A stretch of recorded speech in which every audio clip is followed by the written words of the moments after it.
You are listening to Vitruvian Man with Jesse and Josh.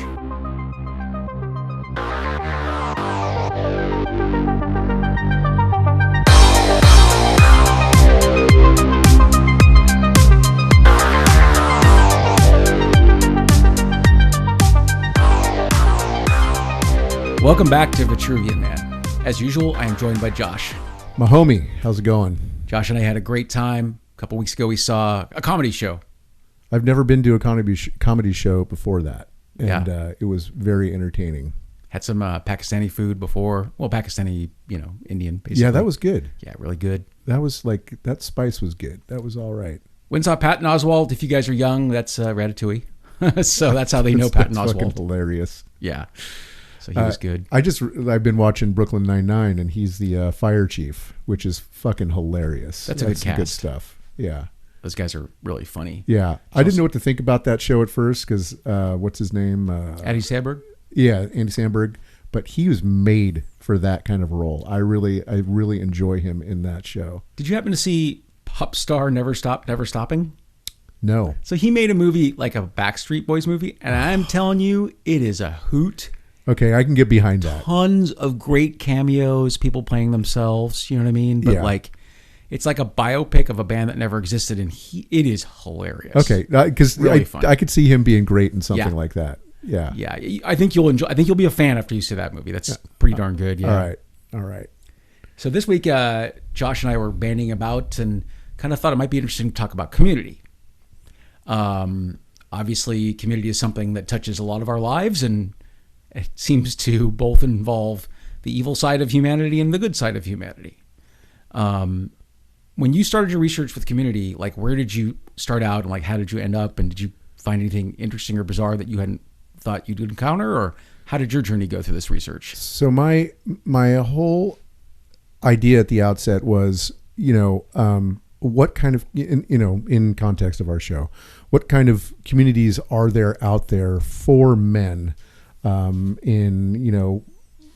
in opposition to these horrible communities for men. So like, is there anything out there that's like Proud Boys but without the Nazi? A supportive, Something positive for men. A supportive community where they get together in a positive framework and move forward. And I at the end, I mean, we'll get to it, I think, as we work through this, but I really couldn't find anything like that.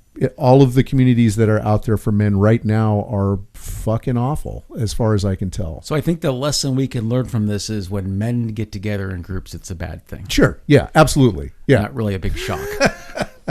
But that's not true. I mean, No. I think that there have been communities out there in the past. Although I think it may, you're talking about guilds at this point. You're talking about pre-Enlightenment kind Right. of groups that are there to pass on information. Are you talking about like the what is on my arm here? Not the Quakers, the Masons? The Masons. Yeah, Is that yeah, what you're thinking exactly. of? Yeah, Okay. those, because there was a ton of guilds out there because those people, they had to band together and support each other and pass on information, for building, for farming. I mean, agriculture, all that stuff. I think that there was really a lot of support with men at that time, and then things fucking went off the rails, and we'll talk about that. So I ended up looking at a lot of like kind of the history of how that went south. So I know conspiracy theorists love to talk about the Masons and the Freemasons and stuff. Are they literally just professionals that get together and hang out and have a beer? Originally, yeah. Okay. Yeah, originally the Masons. I mean, once you start getting into the Illuminati, these were groups that were Enlightenment level. What is the Illuminati? So, well, okay, so Should I not have gone down this wormhole? okay, so this is a whole fucking Yeah. thing. But the varying Illuminati came about because of the Enlightenment, and basically it was a group of people that got together to share information, science, reason. Like that was what the Enlightenment was about.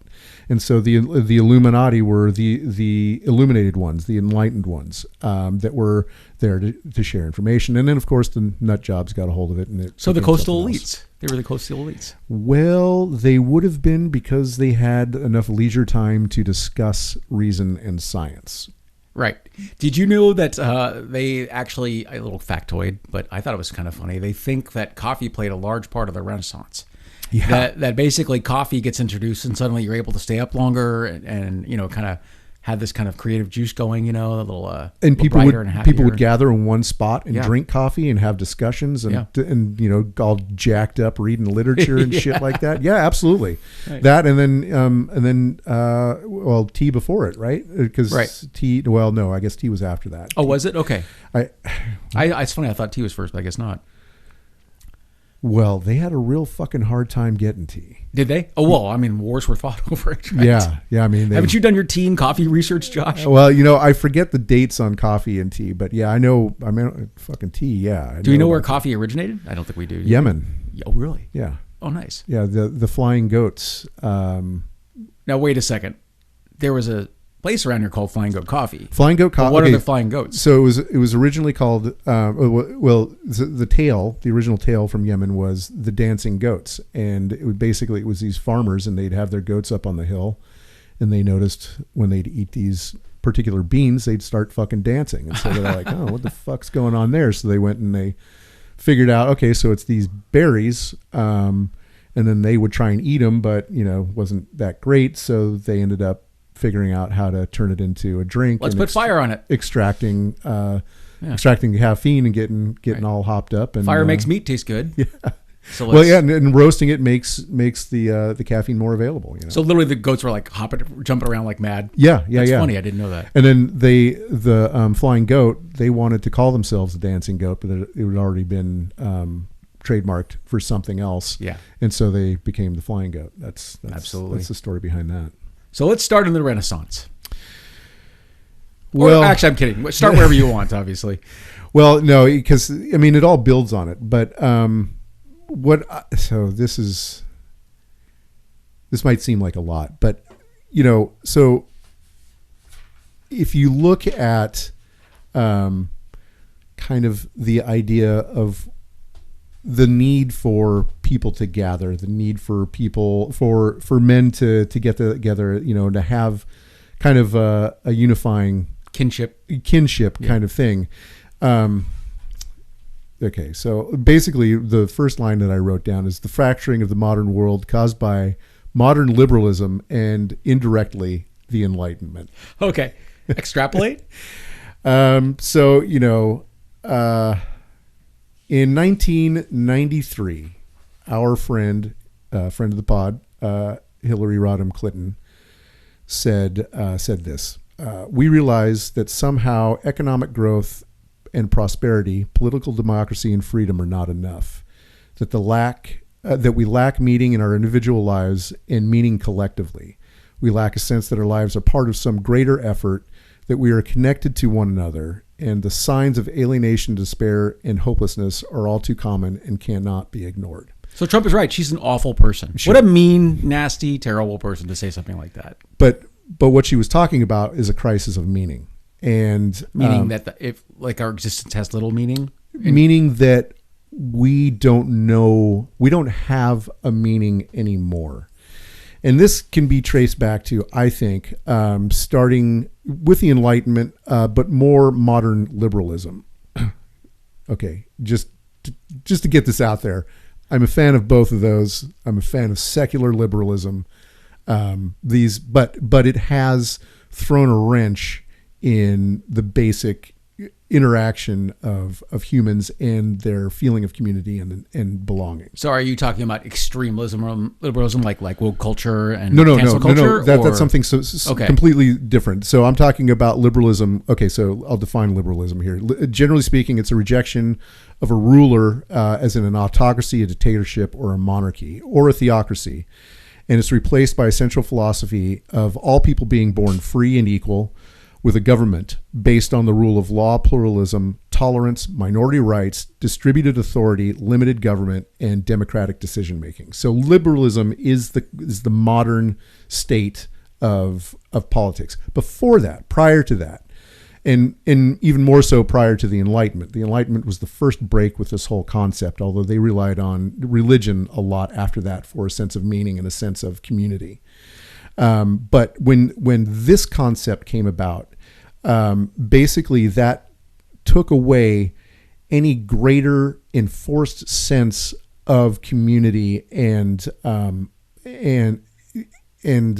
like interaction with each other on a specific level, an idea of being bandied together with a certain force. I don't know if I'm fucking no, it's okay here. So because I'm learning some things, I'm always happy to learn something.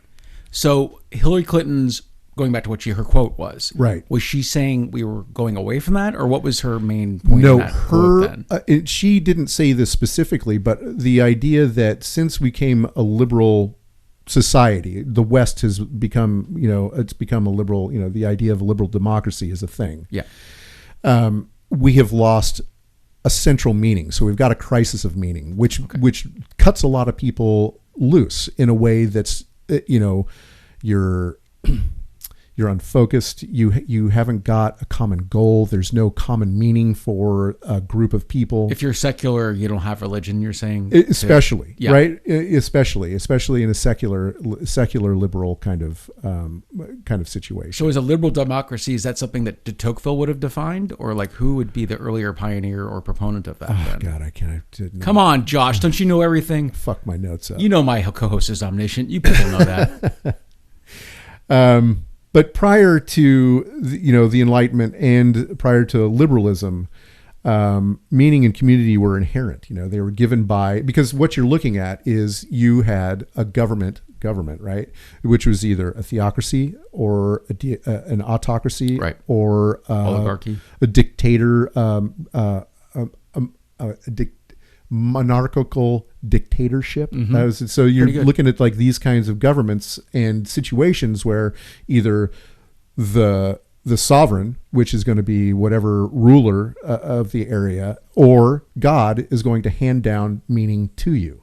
So you are provided with meaning through that, and then that's provided to you from the top down, God or a sovereign, and then your communities are based on that. So if you had let's say you had an oligarchy, in Europe, and you have an agrarian society, then would that be a strong community then, because they had religion, they had a shared. Well, what you have is a shared meaning, right? As a community, you have a shared meaning. We need to have crops.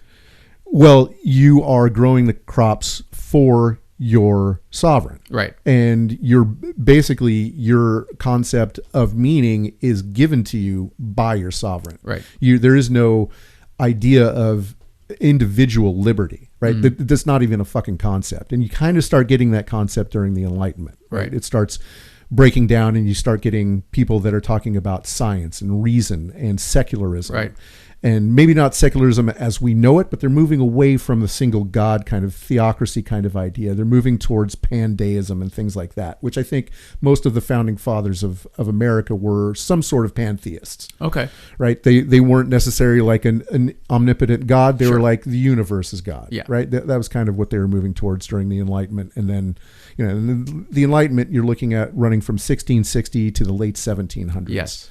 And that all kind of sets the stage for liberalism, because liberalism is kind of the next logical step. You're moving even further away from these government ideas. You're instituting science and reason in a much more forceful manner, and you're putting it towards actually running governments with this. And that's why you start getting a dispersal of the powers of government. You're breaking it up so that there isn't any one person that's going to be in charge, because you want. It's not based on a person, it's based on a position. And once that position can be filled by somebody else, then it's not revolving around a cult of personhood. It's not revolving around a theocracy. So did you ever see Colin Quinn's little kind of stand-up special, kind of the history of the United States? He's a funny comedian. I do like Colin Quinn. I haven't seen that though. It was great, and more thoughtful than funny, but still funny. Yeah. And he was saying that things were going along pretty swimmingly in our experiment here until someone wrote the pursuit of happiness as a right. Basically, he was basically saying before that it was like, well, I've got a pile of wood, Maslow. I've got a pile of wood. Right. I've got stores of food.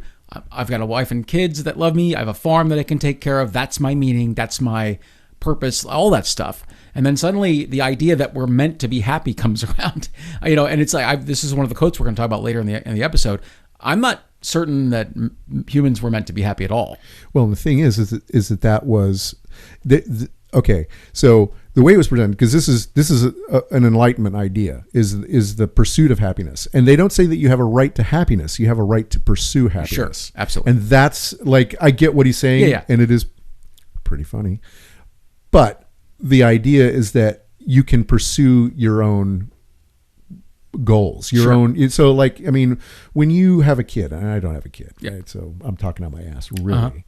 But the idea is that you provide them with a safe space so that they can grow and figure out what they want to do, and they can pursue that happiness, right? That's the whole concept. Right. No guarantees, just basically the possibility of happiness. You have the ability to do and become what you want. Sure. And that, I think that's fundamentally very important. That's why the Enlightenment was so important and why it changed the world. Now, you do get a lot of these assholes out there now that don't want, that are anti-enlightenment. And there's a lot of these motherfuckers out there. And like you're talking about the people, the trad casts, all these fucking crazy nut like jobs. Like the Federalist Society, like that kind of thing? Well, the Federalist Society, yes, but the Federalist Society is an excuse, right? Their main driver is theocracy, right? These people don't want the fucking the Enlightenment to happen, right, because it took power away from a sovereign or a theocracy, right? They want that. And you see that with these fucking dumbasses converting to Catholicism, like friend of the pod, Russell Brand, piece of shit. He's that motherfucker is absolutely an anti-Vatican II Catholic, right? Which is funny to go from. I thought he was an atheist. I mean, let's say he wasn't, but it's funny to go from nothing to I'm now a trad calf. A trad calf. It's so bizarre to make the leap from nothing to that. To me, it's absolutely insane. It's absolutely insane. Because you picture old white men like Mel Gibson's father. Yeah, right? Exactly. Where like this is the way things were. We liked them that way. Fuck people of color. Yeah, essentially. But he didn't grow up shooting heroin and fucking raping people. Wait. So, is there? Do we have to beep that out? I don't know what's going on. Hey, don't assume. You don't know me that well. I just woke up. So wait. Meaning Russell Brand is cleansing himself by becoming a trad calf? I think that's a huge part of it. I think that he's using it as an excuse to be forgiven.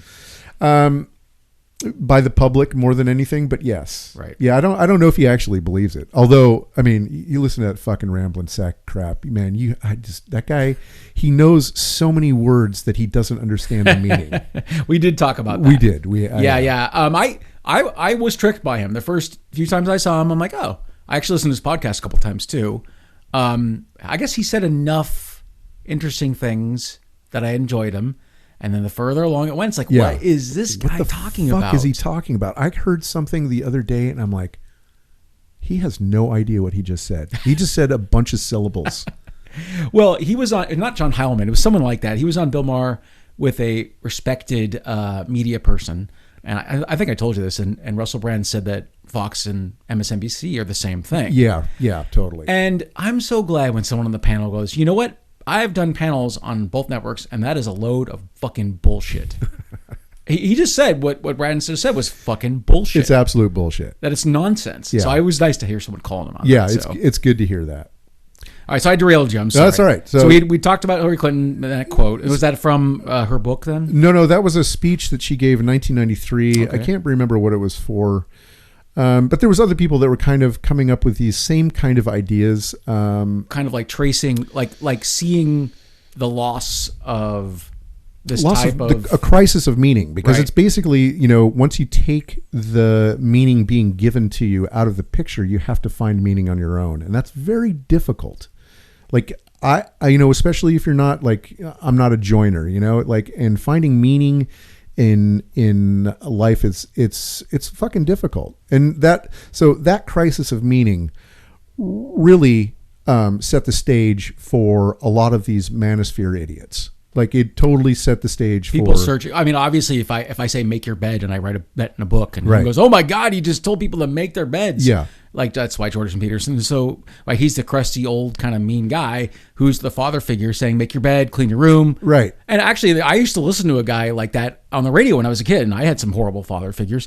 And honestly, like, this guy, probably a conservative, but I love this guy. Who was he it? was like it's like Bruce Williams. He was an old timer. Okay. Oh, like someone would call up and they'd say, I'm considering bankruptcy. And you say, why? He goes, well, I'm in debt. How much in debt? $6,000. And he's like, you're an idiot. Don't declare bankruptcy for $6,000. And he's like, well, I work and I go to school. He's like, I don't care. I've done that. Everyone does that. I was in the military and I went to school. It's like, it's not, that's not a thing. So I needed to hear that when I was 18 years old. Yeah. You know what I mean? So that's, I think, taps into the same kind of thing. No, absolutely. And I think that at a certain level, I mean, and I think we'll get into this, but like, at a certain level, that's necessary. Mentoring and examples and sharing information, sharing knowledge is important. And I also think that it's very important that it's that there are male only spaces where that information can be shared. And I mean, I also believe that there should be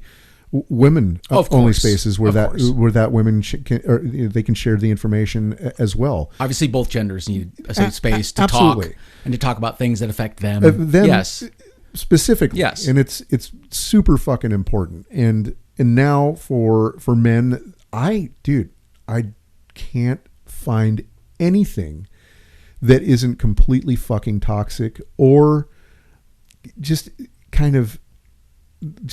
Yeah. So like I brought up, you and I see a lot of music. Yeah. And I said, well, isn't, a big show a community? Like I don't know, like the Grateful Dead, but people there are pleased and happy and they love the crowd of being with each other. But you pointed out, of course, that's not men. That's men and women. And it's not the same thing. It's not sharing knowledge that's specifically based on being a man. I mean, like, it's just.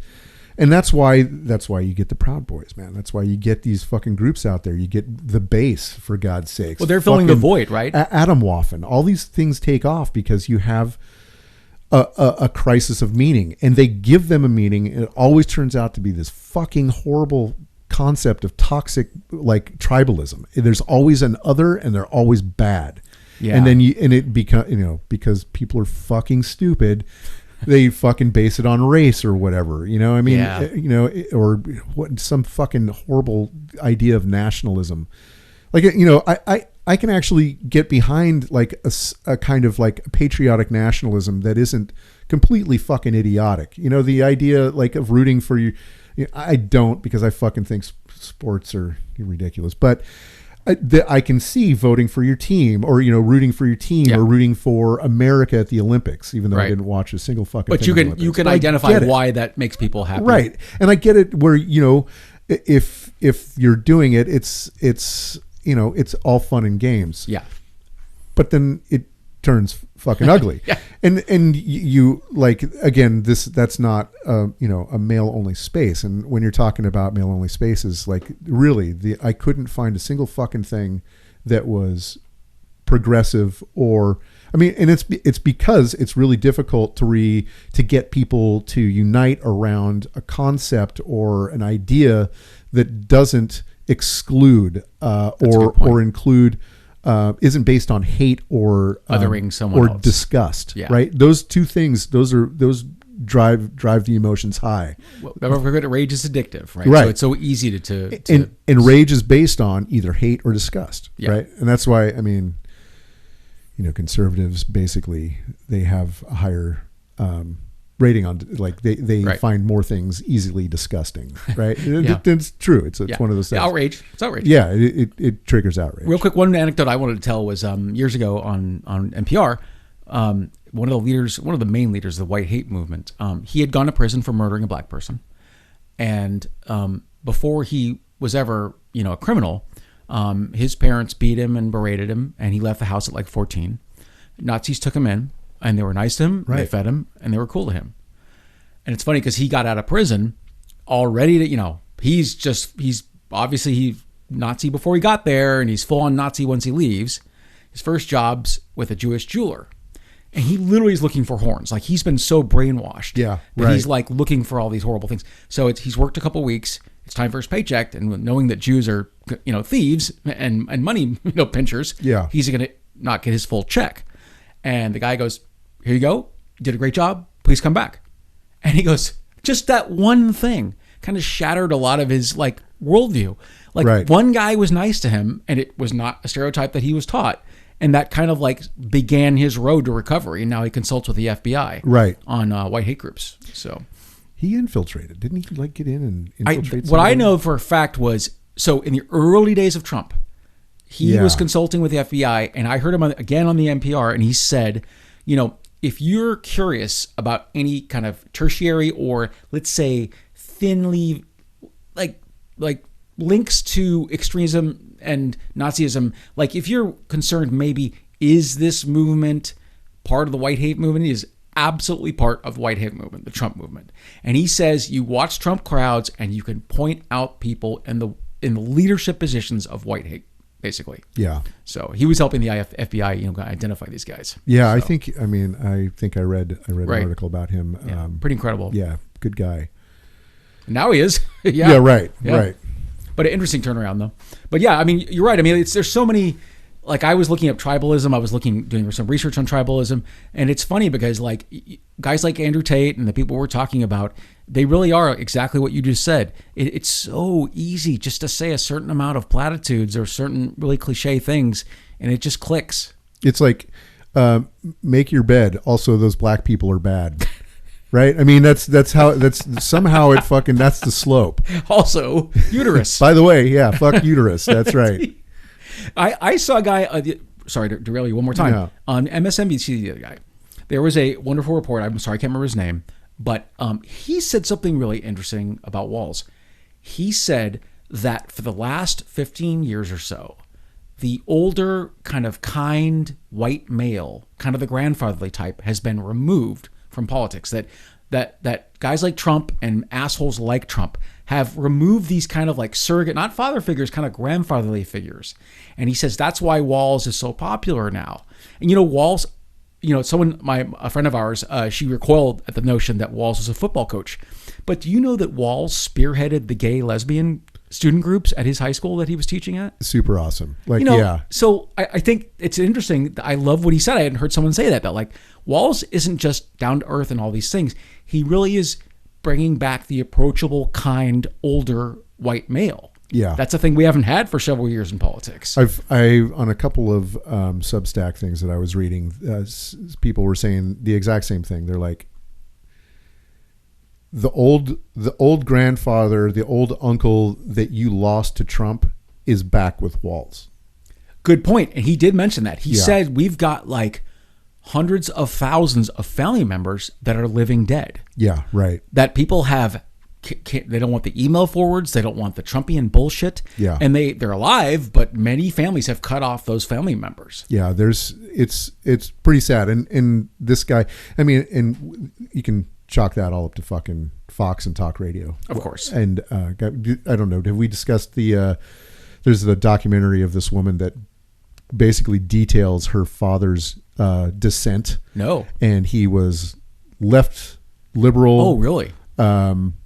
Was commuting 45 minutes a day, an hour a day each way, and was listening to talk radio. And as the further it went, the worse it fucking got. And he, at the end, was just a racist, hateful fucking person. And it was all due to listening to talk radio. That's so crazy to take. I mean, you picture someone like that being neutral or maybe independent. Right. It's so bizarre that they can convert people that consider themselves Democrat. But it's this idea of othering. Right. I mean, it's just what we're talking about. You're giving these people, you're giving these people a problem that doesn't exist, and you're giving them a solution that they don't need. Well, if you listen to Trump's insane rambling speech the other day, probably the worst of his entire career. He can't even talk anymore. He says things like World War III is imminent. Yeah. And the other funny thing is J.D. Vance the other day said, he said, immigrants are flooding into our borders, creating more Democrats. Right. Okay. First of all, Hispanics vote Republican. They don't vote Democrat. They are not a monolith. No. Right. And that's older Hispanics. I think younger Hispanics are more likely to be Democrat. But I just thought it was funny that he said not only are people flooding our borders with illegal immigrants and mental patients, according to Trump, but they're making more Democratic voters. I mean, that's not true about first generation immigrants. No, not at all. First generation immigrants are conservative. No, not at all. And from wherever, for the most part. Yes. I mean, no matter where they come from. Haiti, I mean, Cuba, obviously. Yeah, Hispanics, yeah, pretty Indians, like the whole everybody that comes over, first generation, they're pretty fucking conservative. Once they get entrenched and start doing okay, it's like, well, I got mine. Yeah. And that, by the way, the Republican ideal, I got mine, go get yours.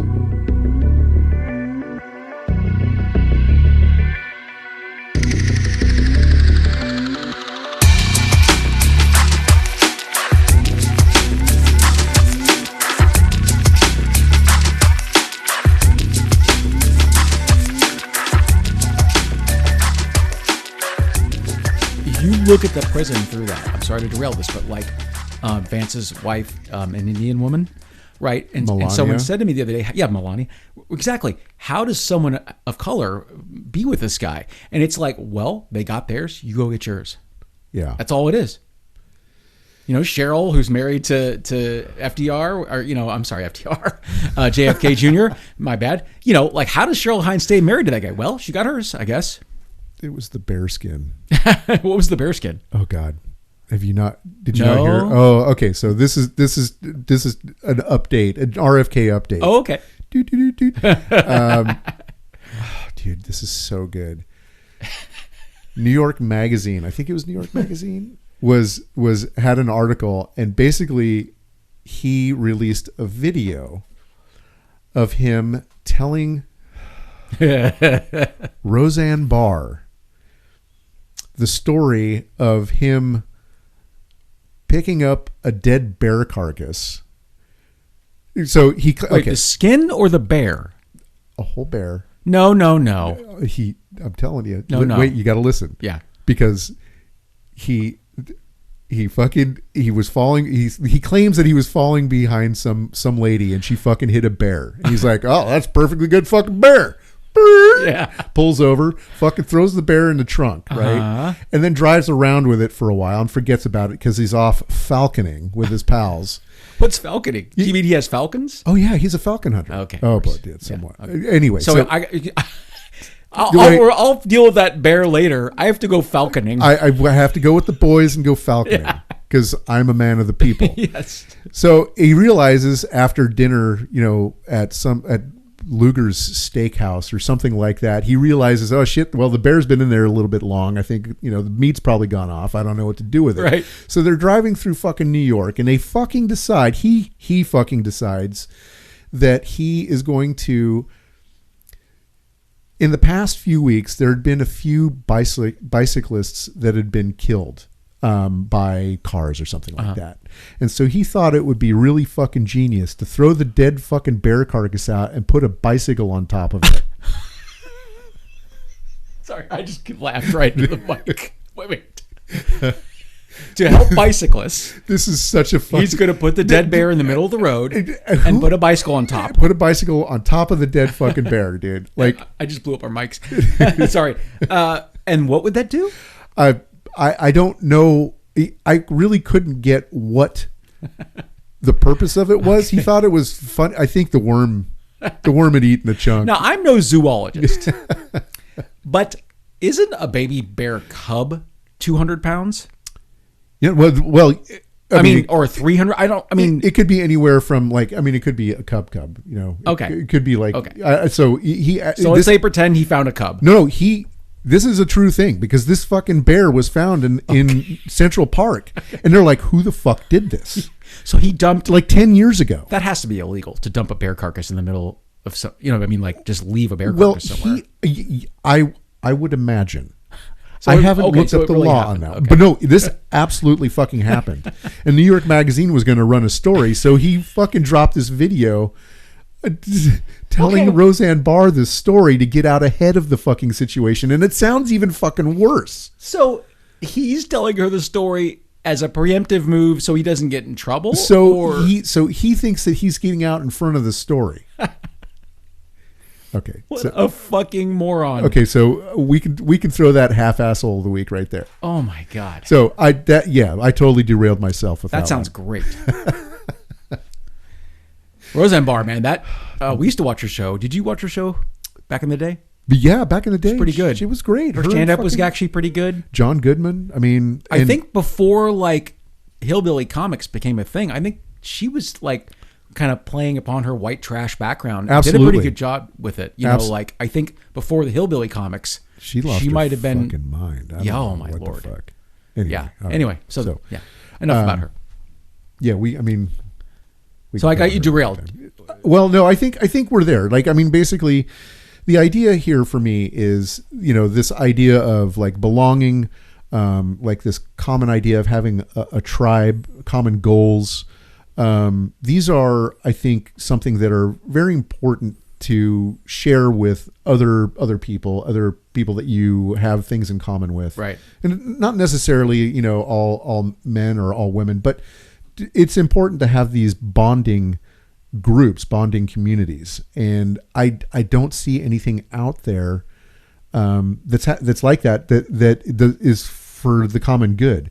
Sure. You can't really fucking wind people up about, volunteering. You can't create a lot of emotion or bonding kind of moments with that kind of thing. So it's really difficult, I feel like, to do that. And I'd be interested to see what would that look like? What would a community focused on that kind of thing, sharing knowledge, sharing ideals, what would that look like in a productive kind of situation? I know, for example, Cormac McCarthy is part of a scientific community in Santa Fe.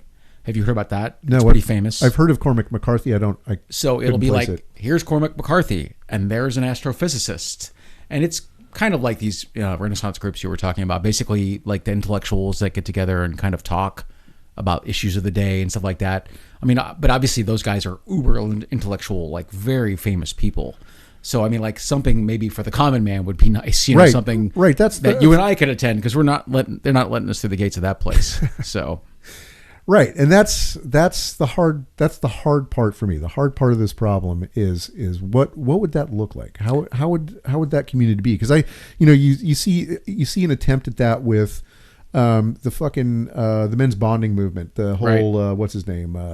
Robert Bly. Robert Bly. Yeah. The whole Robert Bly thing was an attempt to recreate that in a useful way, and I just don't think it was very good at it. But I think he tried his best. No, I think that his intentions, at least originally, were very good. Yeah, I do believe that. Sure. I think that maybe down the line he started kind of getting cult leaderish on the whole thing, because it's once it becomes about a single person, that's where the problem is. Did you encounter Jonathan Haidt at all in your research? I know Jonathan Haidt. Oh, you do? I mean, yeah, I know who he is. He was talking about tribalism. He's kind of a centrist, so he'll say things that both sides might disagree with. But I really liked what he said. He said, we've got to detoxify public square through a serious social media overhaul, but also, he says, in American universities, we are reinforcing the idea that everything is racist, sexist, and homophobic.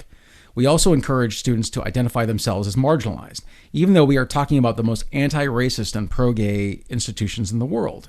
He says, we cannot expect young people to believe that democracy is great when they have never seen it work, which is an interesting quote. Yeah, no, I basically agree with that whole statement. Yeah. Like, everything about that is right, because you're creating this. Identity politics originally, originally was a completely understandable thing, because you're looking at it like, critical race theory. You're basically looking at it as an experiment. You're looking at these ideas of how does race intertie with other different types of privilege, and what does that look like, and how does that work with the legal system? Right. That's totally makes sense. But once you take that out of it, once you look at it as another thing, as something where, okay, well, what is it? I mean, the privilege problem, right? Where you are, okay, so you transgender black woman who comes from the ghetto, your standing in the community at this point, as far as identity politics go, is higher than somebody who, a white woman from fucking Marin, right? You know what I mean? Right. So like it's kind of like a pecking order. Yeah. And I think that I used to not think this, but I do believe that this is happening more on the left in a way that's really fucking divisive. Othering people because they are of lower, let's say. I mean, it's tribalism on the left, right? And it's basically like struggle sessions. Do you know what I mean? Do you know what a struggle session is? I think I've heard that before, but I don't think I remember when what you're talking about like the commies, basically when there's the struggle sessions every night, the communists that have to sit down and fucking say what they did wrong.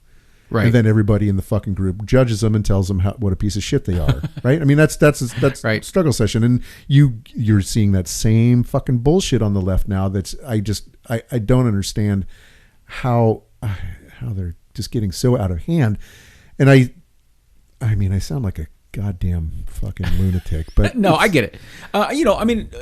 Marginalizing people, here's the thing. There are people of color. Let's say, for example, African Americans and Native Americans. If there are people in that group that can't fucking stand white people, I get it. Oh, listen, absolutely. I am so there.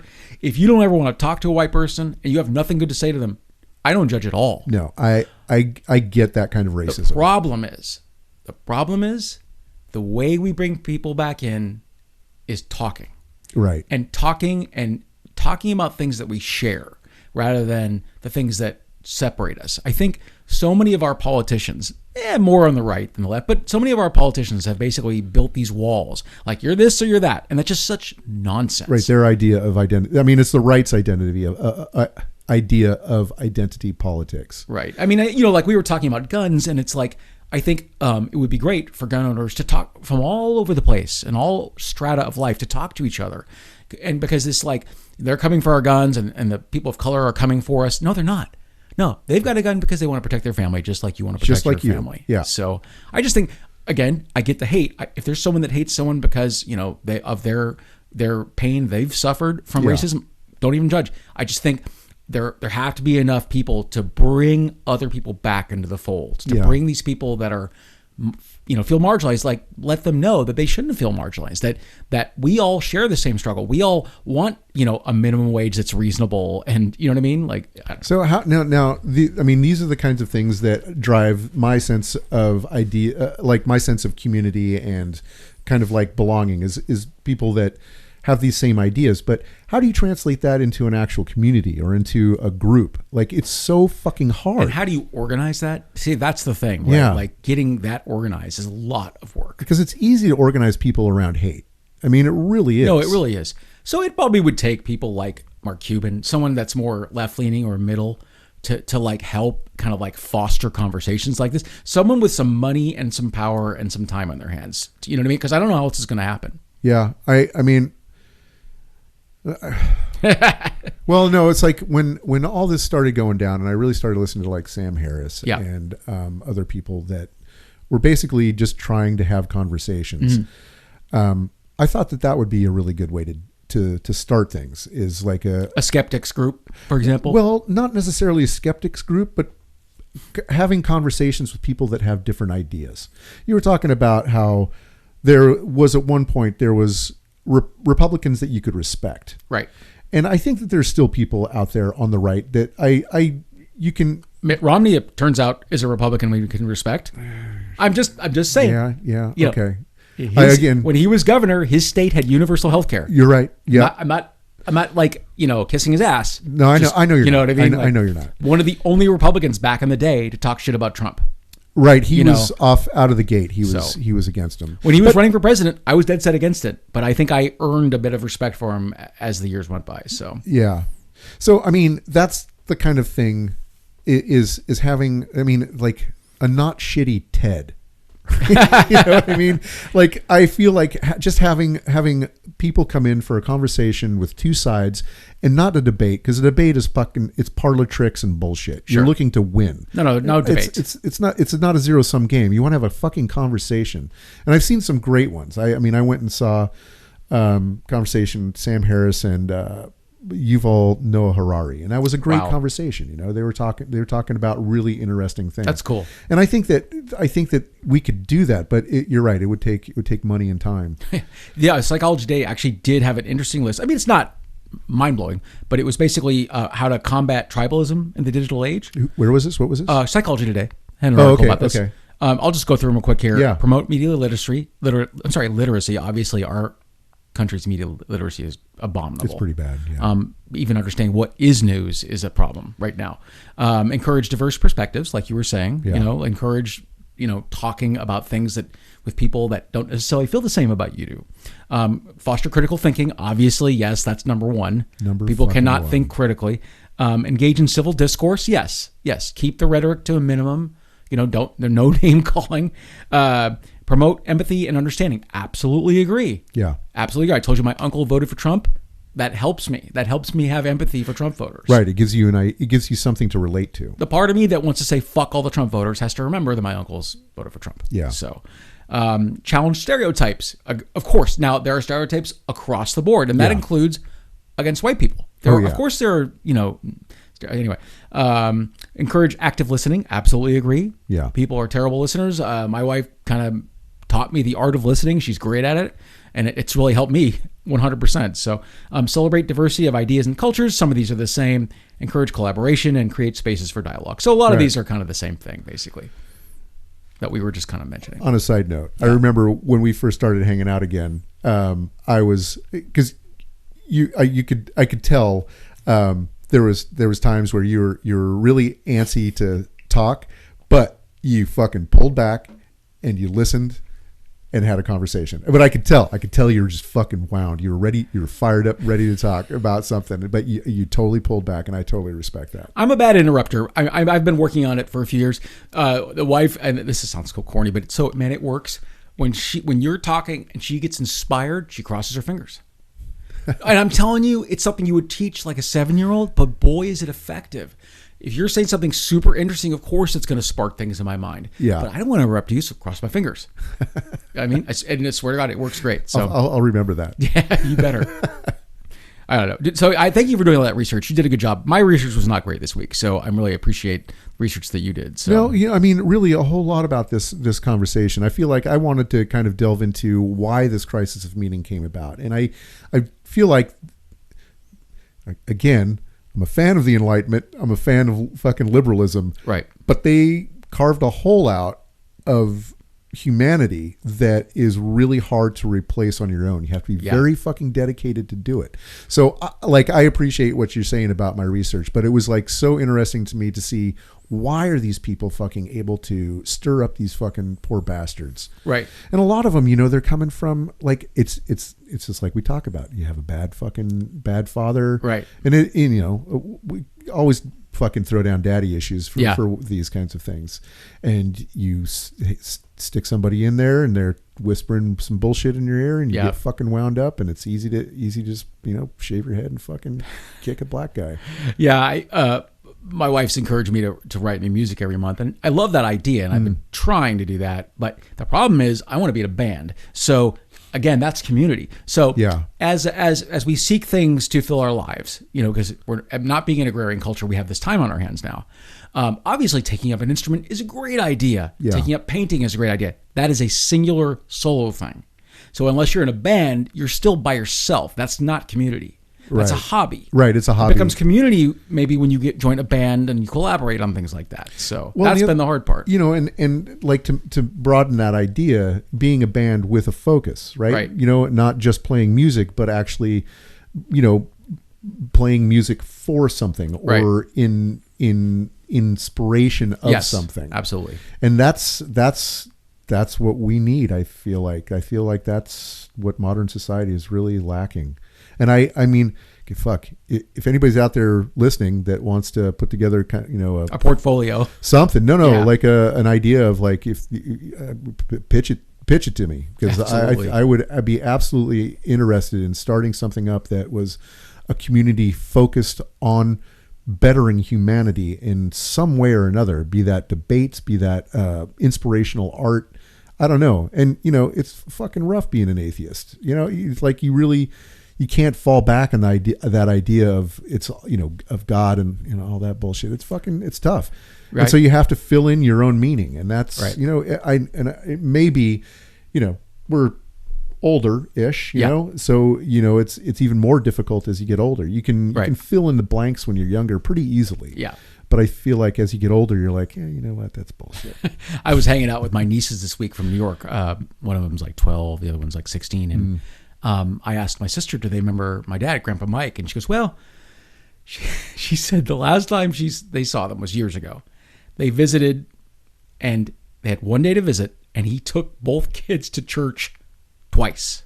Holy fuck. Holy fucking shit. Like, he didn't take him out to lunch and ice cream and a movie. He took him to church twice. And I said, did you fall asleep? They go, yeah. Oh, yeah. Oh, my God. Was he Catholic? Jewish. Oh, so temple. He was a religious fanatic, so there's parts of Christianity he wrote Christian songs and stuff. So, a religious zealot.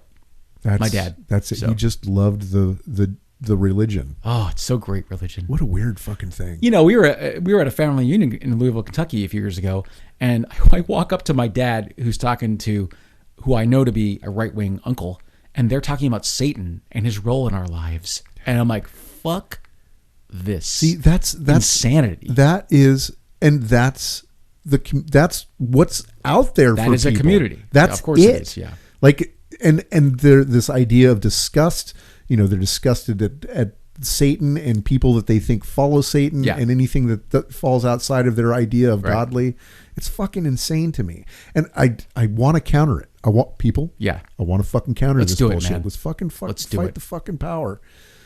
I'm in, man. We'll do something. And maybe it would be something that we could do. We could actually get a conversation group going.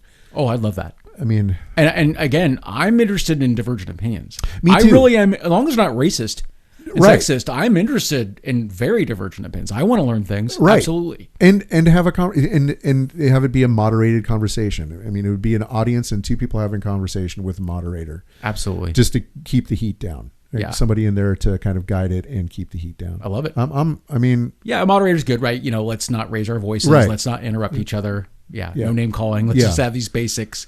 Yeah. Could you? So Harris is going to, speaking of a moderator, Harris is going to debate Trump. And do you think he's going to show up? That's a good question. I don't think he's going to. What does he have to lose? I mean, he's losing so bad right now. It's not just points. You're talking about community. If you look at the amount of joy in the Democratic Party for the last few days, it's insane. Not just that it's not Biden. It's that people are excited to feel hope again. And I think Walz said it. He goes, thank you, Kamala Harris, for bringing joy back into politics. Yeah. And regardless of how cynical you are, people, I think, feel some joy right now. People for the first time the fuck up. Since 2008. I haven't felt this way. I've been watching political stuff on YouTube religiously for days now. Dude, I haven't done that since 2008. Yeah. It's been too depressing. Yeah. So. Yeah, no, people are lit the fuck up. It's really amazing. Are. It's amazing. Trump's in big trouble. I don't think, he's gone down fucking hill. He makes no goddamn sense. And he repeats the same things over and over. He's out of his mind. He's out of his fucking mind. And Vance, everybody hates that motherfucker. I mean, that couch fucker. Dude, wouldn't it be amazing? You were saying they don't fact check debates anymore. Wouldn't it be incredible just to have like a beep every time Trump lied? Oh my God. It'd be a steady brrr. Yeah. It just wouldn't stop. 6,000 beeps during a debate.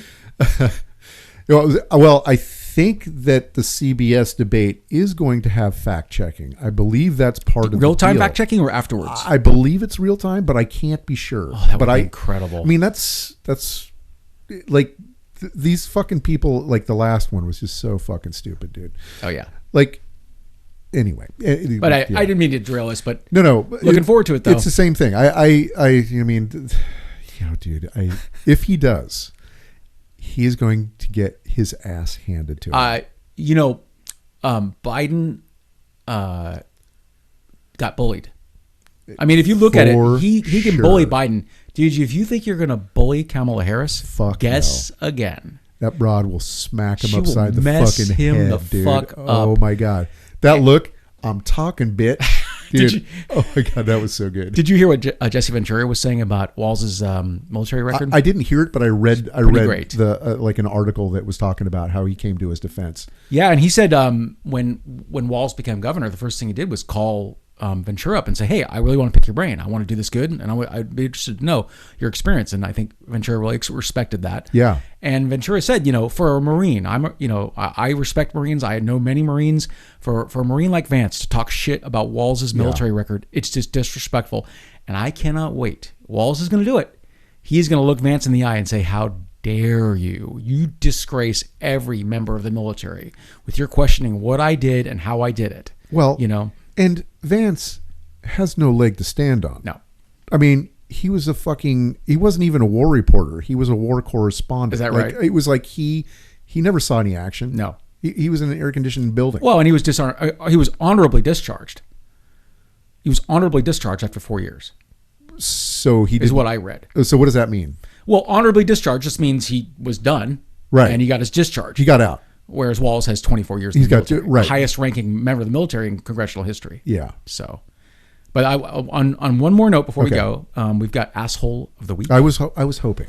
Yeah, so let's do the Asshole of the Week here. Asshole of the Week. Jesse Waters. Fox News host Jesse Waters went on a tangent about the recent White Dudes for Harris call, suggesting that men who vote for a woman candidate based on their gender are childish, have mommy issues, or are they're only trying to be accepted by other women. And I heard scientists say that the other day that when a man votes for a woman, he actually transitions into being a woman. God, he said sarcastically. That is so good, dude. I want to punch that guy in the fucking piece dick. Of shit. Listen to this. I don't see why any man would vote for Democrats. It's not the party of virtue, security. It's not the party of strength. It's definitely not the party of family. So I'm going to ask the same thing I ask every Republican. Are you a liar or are you stupid? Community, family. I think. Are you kidding me? I think he's a grifter. I don't think he actually believes this. I mean, he's Fox, right? Yeah. So he's up there with Tucker Carlson. He's trying to replace Tucker Carlson. Absolutely. He doesn't believe any of that. How could he believe it? God, fucking these motherfuckers, dude. But what's interesting to me is like trying to be accepted by other women. So this is what we were talking about a few episodes ago. When you see women as sexual objects, basically the only reason you're cool to a woman is to fuck her. Is to get into bed. Yeah. So, I mean, that right there, that little part of, let's say, the right-wing ideology you have to see the things they say through that lens. Right. Again, when Trump said Hillary Clinton was a nasty woman, he didn't mean she's mean. He means I don't want to fuck her. Right. And I'm sorry to be so crass, but that's exactly how he sees women and the only way that he sees women. And that is their only value as a sex object, right. basically. Right. So, they're not equals. They're not equals. No. They're sex objects. And exactly. That's it. And that's... What a piece of shit. I do have a couple quotes. Hope they're not from fucking Jesse Waters. No, you're going to like this. Okay, fine. So Walls is a Minnesotan. Mm-hmm. Only the second, I think, was he the second person to hold governorship? Or it was Congress or governor was only the second Democrat to ever win the governorship? It was something like that. I don't know. But another great Minnesota resident was Hubert Humphrey. Oh. Listen to Hubert Humphrey at the Democratic National Convention in 1948. To those who say that we are rushing this issue of civil rights, I say to them we are 172 years too late. To those who say that this civil rights program is an infringement on states' rights, I say this. The time has arrived in America for the Democratic Party to get out of the shadow of states' rights and to walk forthrightly into the bright sunshine of human rights. People, human beings, this is the kind of issue of the 20th century. People of all kinds, all sorts of people. And these people are looking to America for leadership, and they're looking to America for precept and example. So that is a classic statement of liberalism. Right. That is everybody is born free with the ability to pursue their own happiness. Right. And that's fucking awesome. It's 1948, that's man. pretty amazing. I mean, that's not 1972 or 1985. 1948. That is pretty radical for 1948. Yeah, that's pretty fucking solid. I mean, that's a full 20 years before the civil rights legislation passes. Yeah. So, God bless you, Hubert Humphrey. A couple more. One of these from Schopenhauer was that there is only one inborn error, and that is the notion that we exist in order to be happy. Kind of tangentially related to what we were talking about. No, but the idea that we're born to be happy, but we have the ability to pursue it no matter what. Absolutely. Yeah, absolutely. Yeah. I mean, Dostoevsky, on the other hand, said the origin of suffering is consciousness. Yeah. Well, I mean, so I you kind of get that. Yeah. One atheist quote. Now, this is actually a Reddit quote. I could not find an attribution. Okay. This is a quote I've loved for years. The person was not attributed, but God does not work in mysterious ways. He works in ways that are indistinguishable from his non-existence. Yeah. Nice one. Yeah, pretty good. Nice one. That's not mysterious. So, all right, man. Did we solve it? Fuck yes. So, there was no good community for men. Now there is. Now there is. Now it's all built up. It's called Vitruvian Man. It's running. That's right. Fucking A. All right, man. See you next time. That's it. All right, brother. Rock on. Take care. Bye. You have been listening to Vitruvian Man. If you'd like to get a hold of us, you can either call us at 415-484-8841 or send us an email at vitruvianpod@gmail.com.